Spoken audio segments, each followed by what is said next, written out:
America के भारतीय उत्पादों पर अतिरिक्त 25% शुल्क लगाने पर एक मसौदा नोटिस जारी करने के बाद मंगलवार को शेयर बाजारों में चौतरफा बिकवाली हुई, जिसमें सेंसेक्स और निफ्टी दोनों में 1% से अधिक की गिरावट दर्ज की गई।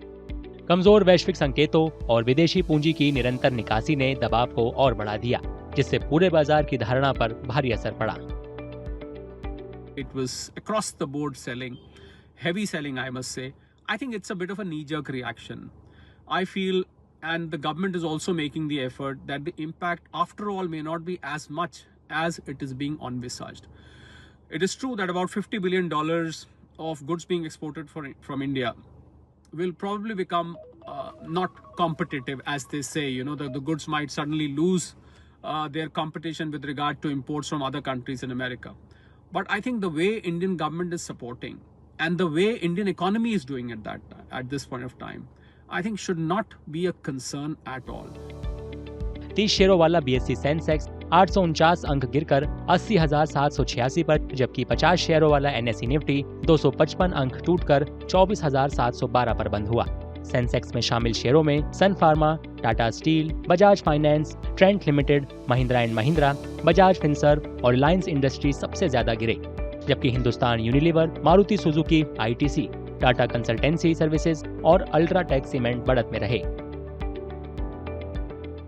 A few more reasons for the market having fallen drastically today. FII's selling seems to be relentless. Yesterday also about 2,500 crores sold. And today even the global cues were not very good, because the global cues, especially Dow, S&P, they were all down yesterday. And we should not forget that the Indian stock markets are going to be closed tomorrow for Ganesh Chaturthi. So this is also the week of monthly expiry. So there's a lot of squaring up of the derivative transactions. So all put together a bad day for the market. FMCG शेयरों को छोड़कर बाकी सभी सूचकांकों में भारी गिरावट देखी गई। बैंक, मेटल, वित्तीय सेवाएं, रियल्टी, दूरसंचार, तेल एवं गैस और स्वास्थ्य सेवा शेयरों में भारी बिकवाली रही। जापान का निक्केई, चीन का शंघाई कंपोजिट, हांगकांग का हैंगसेंग, सियोल का कोस्पी और इंडोनेशिया का जकार्ता कंपोजिट समेत करीब सभी एशियाई बाजार गिरावट के साथ बंद हुए। मंगलवार को यूरोपीय बाजारों में गिरावट दर्ज की गई। सोमवार को वॉल स्ट्रीट भी गिरकर बंद हुआ। विदेशी संस्थागत निवेशकों ने सोमवार को 2,466 करोड़ रुपए से ज्यादा के शेयर बेचे।